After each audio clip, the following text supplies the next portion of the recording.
Welcome to the Masters of Automation podcast series with Ian Barkin, the Grandmaster of Intelligent Automation. Ian, welcome. Alp, it is a pleasure to be here. And for anyone listening, I didn't suggest Grandmaster as a title. So Alp came up with that. Thank you. Yeah. I think. Yes, it's a great title. So along with Grandmaster, you're the co-author of Intelligent Automation book. You're a thought leader and educator of the RPA classes on LinkedIn. You're an investor and advisor of many startups, and I've seen just yesterday, I think, Scan.ai announcement as well. So you're part of the entire future of work ecosystem that is building and developing, and also you're the co-founder of Symphony Ventures, the first company that I joined as an RPA consultant as a sixth employee, and it's been a great time. All of those things are true, and it's been an amazing journey. Just so much fun to play some small part in an evolution of how enterprises do what they do has been energizing, has been a lot of fun. So, and thank you for being part of the Symphony story, because I think I think all of us Symphonites who had a chance to spend any time there felt how special it was, how lucky we were to be in the group and the family that we were in, addressing the challenges, working with the clients, and being on the journey we were on together. It's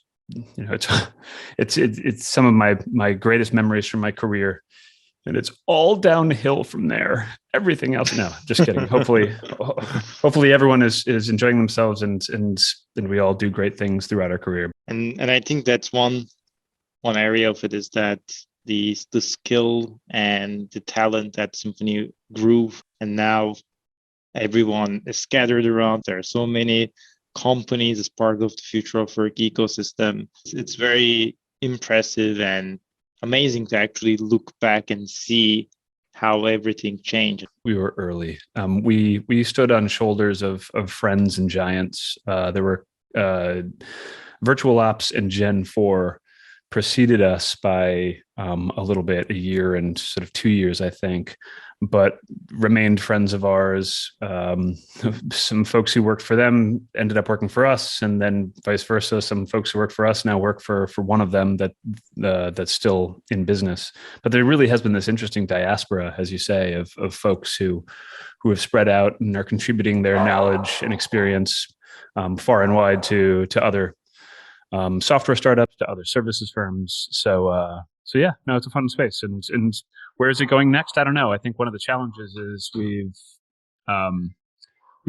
created a situation for ourselves that we now have to lay in and figure out, which was there was a message in the market that sort of got the wheels turning, but it was around simplicity and ease of use and speed of implementation. That wasn't ever necessarily true, but sounded great.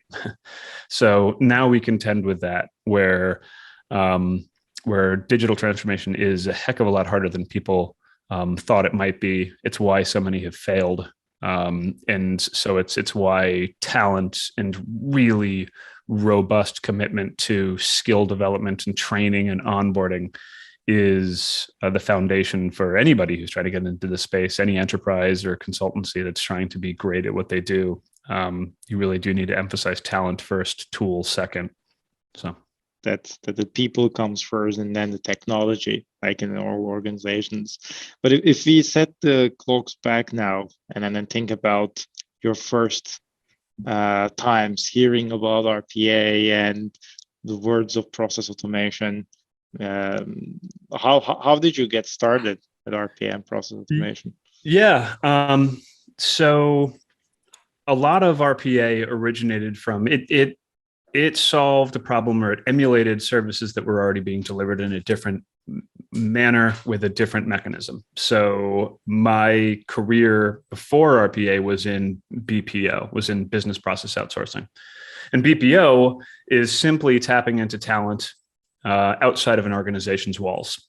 So it's tapping into talent. BPO's most characterized with talent that is outside not only of your walls, but outside of your region. So it's finding people near shore or offshore. Near shore meaning closer to you, usually for time zone or language neutrality purposes. So folks in like Latin America, or offshore folks in India or the Philippines, et cetera. So BPO was tapping into that talent and leveraging that talent to conduct transactional, mundane, routine tasks that were imperative to the functioning of any business. And then RPA came along. So I was in the BPO space. So I was solutioning and designing and delivering large outsourcing contracts. And in 2012, the concept of RPA was not introduced, but it appeared. It had been around for a little while, but it was given a new name, RPA, so robotic process automation, which it's always important. Arose by any other name. An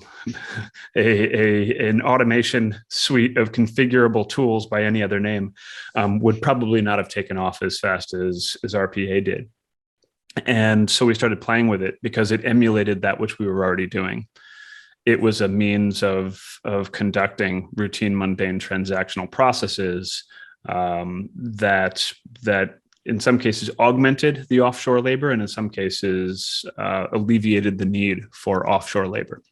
And that's how I got into RPA. Is I was in BPO, I was in the right place at the right time, and learned about RPA, and then found some clients that we were already delivering for, where we could take a look at how we might supplement the traditional forms of delivery with this new, exciting, shiny, robotic form of delivery. And it worked.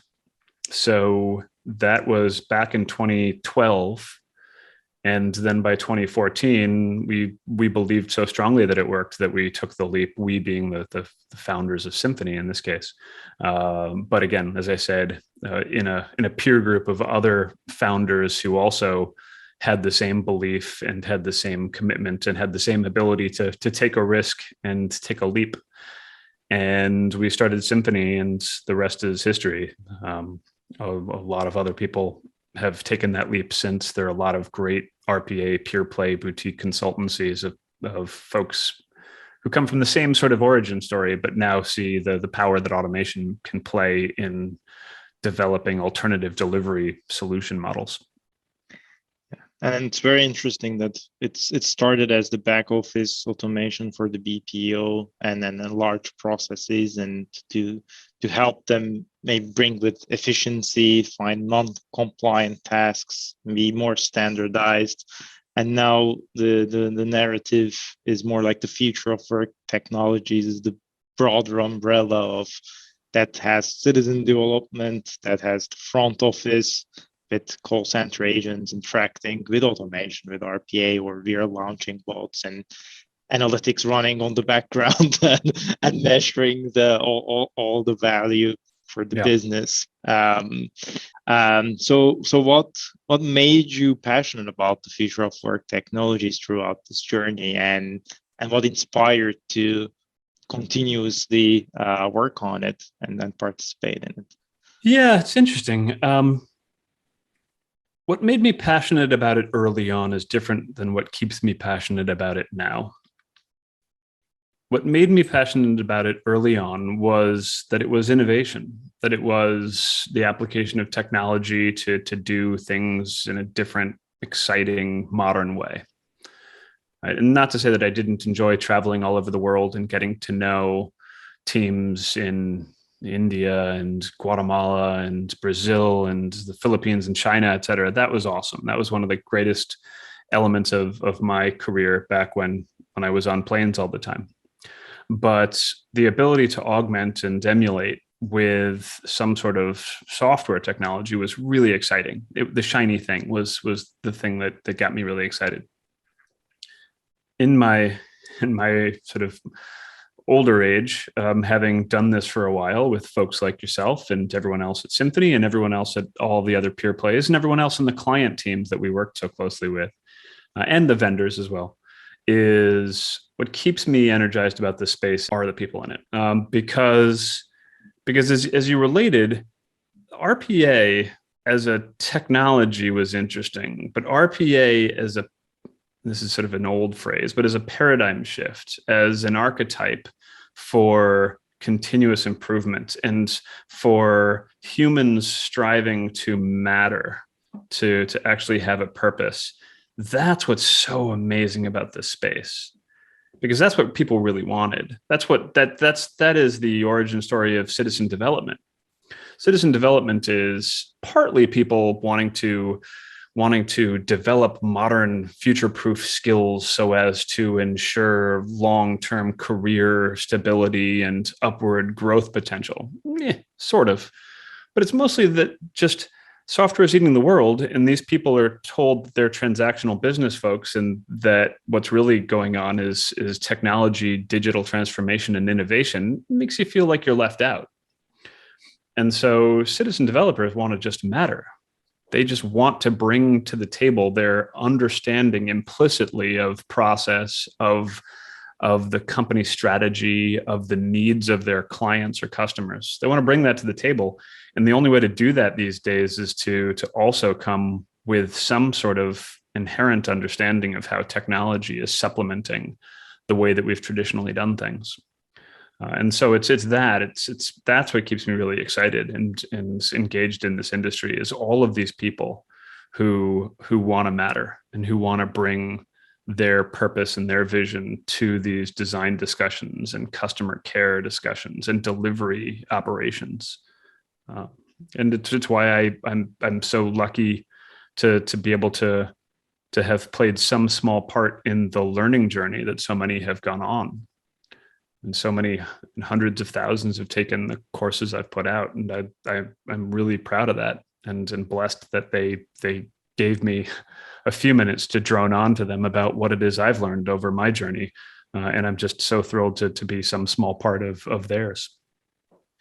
And that's very inspirational. It's very inspirational because people, as they, like you said, as they look into their jobs, they need to supplement it with technology to be better, to still continuously matter and stay relevant. So as we think about it, the people is at the core of this, right? Like if they're able to adapt to the current environment and able to pick up the skill set that's needed with AI, automation, low code, no code interfaces, they'll be able to better innovate the companies that they're in, and then change the work that they're doing.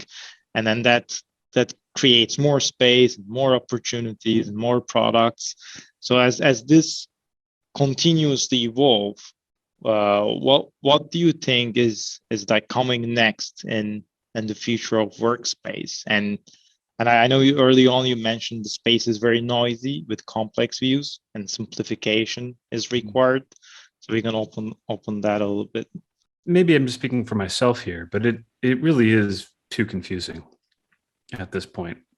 And the reason it's too confusing is because there's a lot of energy and a lot of excitement and a lot of money and a lot of innovation and entrepreneurship in the space, which makes for a lot of vendors, which makes for a lot of messages.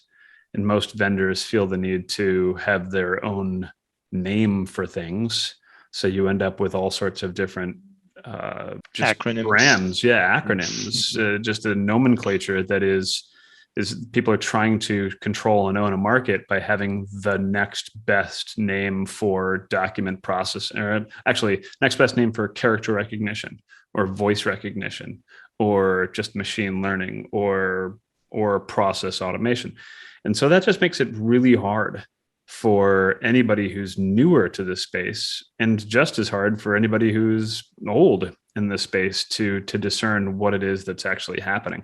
And so I don't think complexity makes things better. And in fact, I think it makes them worse.